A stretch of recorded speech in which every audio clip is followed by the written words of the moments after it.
So Ante, first of all, thank you for making the time to sit down with us. I know that we've had quite a bit going on with the start of the season, the FFA Cup. How are the boys kind of settling into the season and as a team in general? Yeah, look, there was a lot of changes actually from last season when you look at it. Even now, more recently with the retirement of Adam Federici, that presented another unique problem or issue, I should say, when we had to replace Adam with a new captain, of course. But it's a new group. There's a lot of new faces, and they're slowly settling in. But the more we're together, the players are getting a better understanding. Most importantly on the pitch, but off the field as well, they're starting to grow together, and there's some good signs moving forward. And obviously, as you said, with the announcement of Adam Federici retiring, you had Millsy retire, you had the two Spaniards also retire. With such big names retiring and kind of leaving you into the season looking forward and trying to fill those big shoes, how was that recruitment process? Yeah, it was, and then you throw into that missing Danny Genre towards the back end of the season when we needed him most, and then for him to be sold overseas. Matty Derbyshire, who was fantastic for us, opting to go back to Cyprus. So, as I said, we probably lost two or three more than I would have liked, but my recruitment process is similar to you one. I look at what we need, what I feel will fit in our playing style, but also the individual as a character, the kind of people that we want at our football club. So, with Derbyshire, for instance, I was quick to move and bring Tommy Juric to the club. Again, players that I've worked with in the past. So, as I said, a lot of new faces, but good professionals and good characters. And so they're slowly getting to know not each other, but also me as a coach, and I'm getting to know them, their strengths as well as footballers. Also, there's one thing watching a player play, whether that's live or on the computer, but getting to deal with them every single day on the field. It presents its different perspective on many things. So I'm quite content where we are at this stage, but I do believe there's a lot of growth in us. Of course, and obviously, as you mentioned, bringing in such actually quite a whole heap of new names into the squad. Obviously, with pre-season, we had the pandemic, which wasn't easy, especially going to training and the whole logistics of the areas and being split up. How did that affect and impact your pre-season with the boys coming together eventually towards the end of it? Yeah, it did impact quite a lot, and when you have a new group, you want the players together as often as possible. So, obviously we had probably half the team in what was known as a red zone at the time. We could only send them individual programs. When we did finally start training, it was in small groups of 4s and 5s. So it was difficult, and what probably for me as a coach, with the staff, we missed the most with the new group was the fact that we weren't able to go away for 4 or 5 days as a team, get to know each other together, spend breakfast, lunch and dinner together, work on our football, on our playing style, and get to know each other better. But it wasn't to be. It was a difficult situation, but in saying that, I'm sure some other teams encountered the same challenges, but the boys have been excellent. They've come here every day with a fantastic attitude. They want to learn, they want to get better, and as I said, where we are at the moment, I'm quite pleased, mainly because I believe there's a lot more growth in this team. And obviously, in pre-season we had Adam Federici announced as captain, and then shortly, maybe like a few weeks after, retire, and then you appointed Ulises Davila as captain. How has that transition been for the team, and obviously what was that process like in renaming a new captain just weeks after naming someone?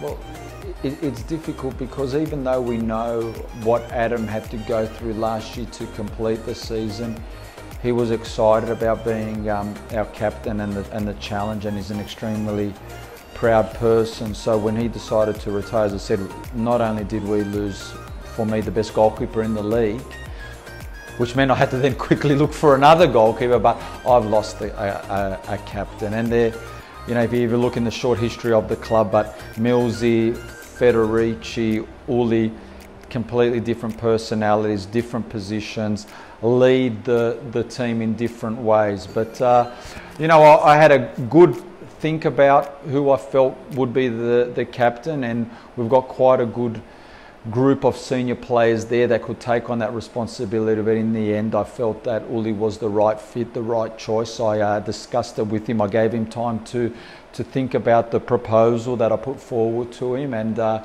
he was excited by the challenge, which he of course accepted. And as I said to the playing group, you know, he's the captain, but we want a good core group to be a leader with him. So, and I feel in this early stage that we've done that.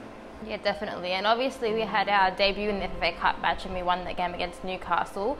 How was that pretty much the first official game for the squad together? How did you think the boys did, considering the pre-season and the amount of new players that we had, and what was your thoughts on that performance? It was an excellent performance, and again probably worked in our favour a little bit, the fact that we were away. You know, that we spent the night before in a hotel. We could go over things. Players could go off in the morning in their little groups for coffee. So all those little things that don't go unnoticed to a staff. But and we had a difficult pre-season. To be perfectly honest, we did play 4 A-League games only, and we lost all 4 against A-League friendlies. I say, of course, and we lost all 4 of them. So it's difficult, but we know as well that, you know, friendly games to the season, they're 2 completely different things. And then once we spend more time together on the training field, that there's more of a chance to get a better understanding. So the trip away to Newcastle was excellent for us. We won the game, we played well, we kept a clean sheet. You could see the spirit and confidence lift, and I feel that we've slowly taken that into the season, and we're making little steps at the right time.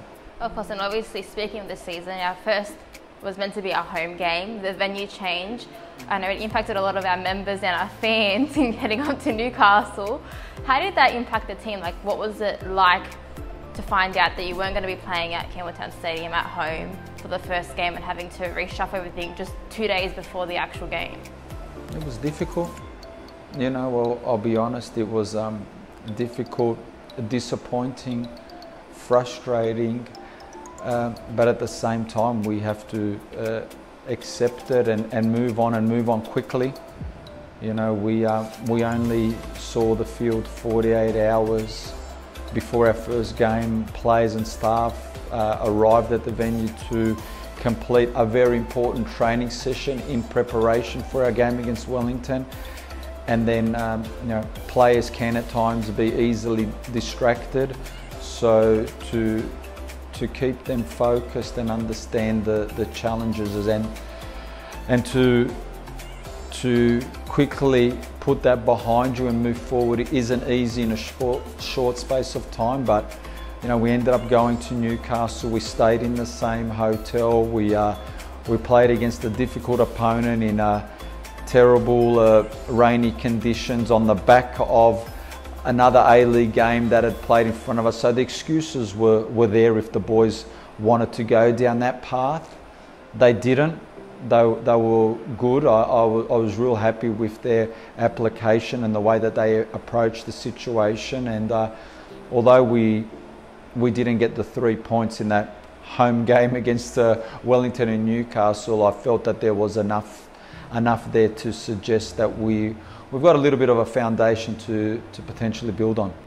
Yeah, definitely. And obviously we saw similar lineups to Wellington to Sydney. We were missing a few players. Jordan Much, just obviously Tommy Urich made an appearance on the field on the weekend. What's the kind of injury update? Is there any players that are off limits at the moment? What's the update on the squad and where they're at?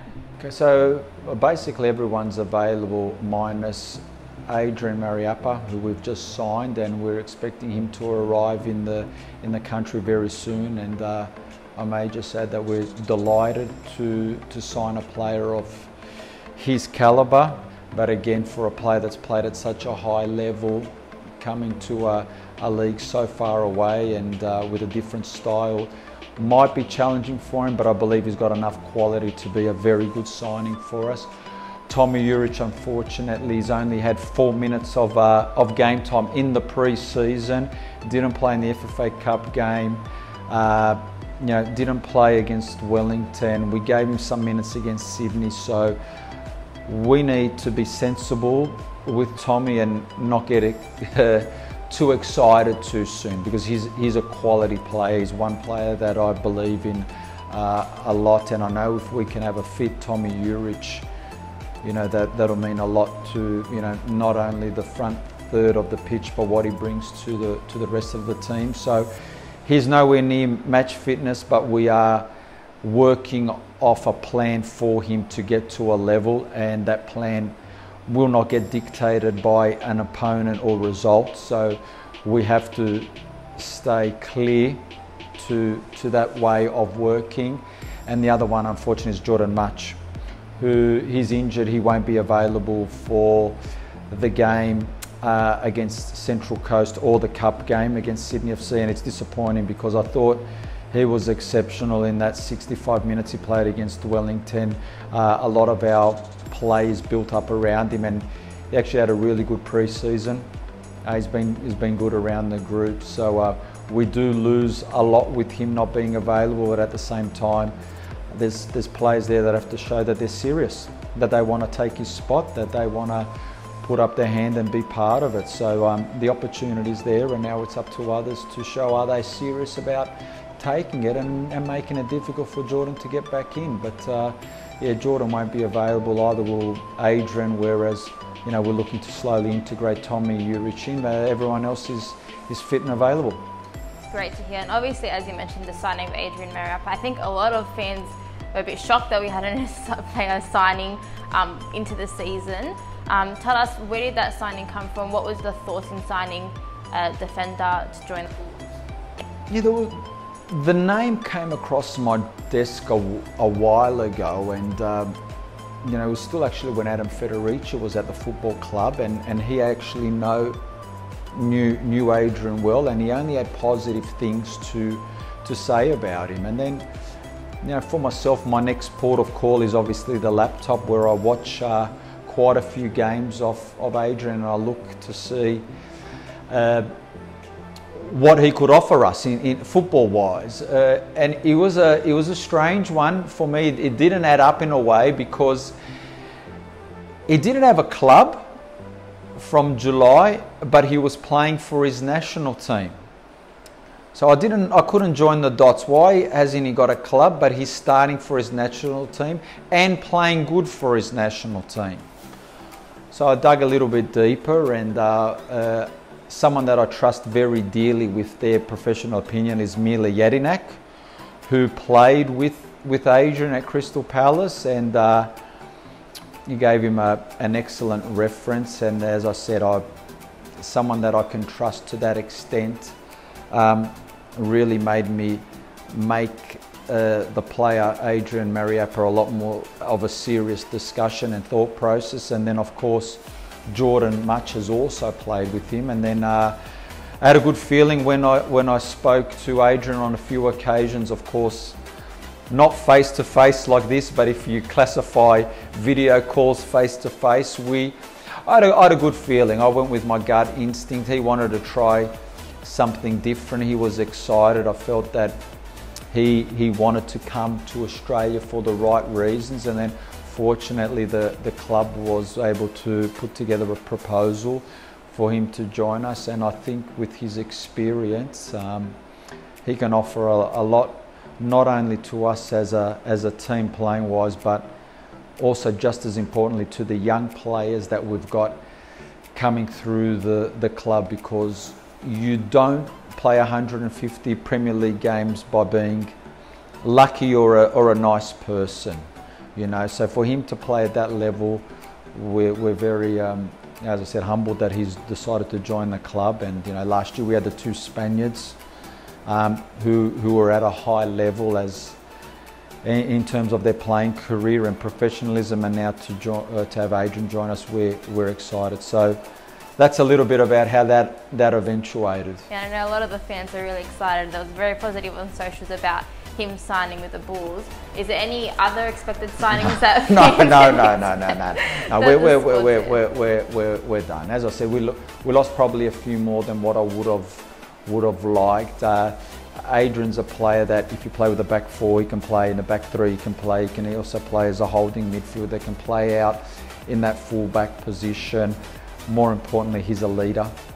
And what's one thing I will say, I think with the departures of Federici, with Millsy, with Ivan Franic, there's a lot of that core group that went. Fortunately, we've brought in some senior boys like Nooney's come in, Meredith is excellent in that, Jordan's done well. Uli's a different type of leader. He's not going to motivate you with a long, great, deep speech, but his actions mean everything. Obviously, looking ahead, we have the Mariners on Sunday at Bluebet Stadium. What's the preparation been like for this week, and what's the vibe been like around the team coming back off a win against Sydney? Obviously, the environment and the atmosphere has been positive, but at the same time grounded, not getting ahead of ourselves.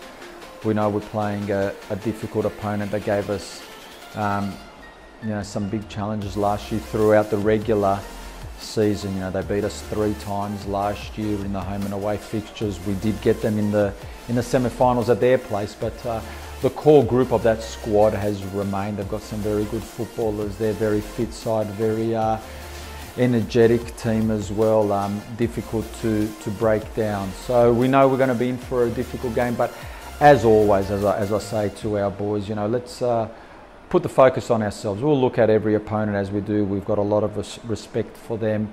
It's a tight competition, and they've had 2 decent performances against Newcastle Jets, of course, and against Wellington. So we know we're in for a difficult game, but at the same time, as I touched on earlier, we believe that if we can play to the best of our ability and execute our game plan, that we can be competitive against any opposition in this league at any venue.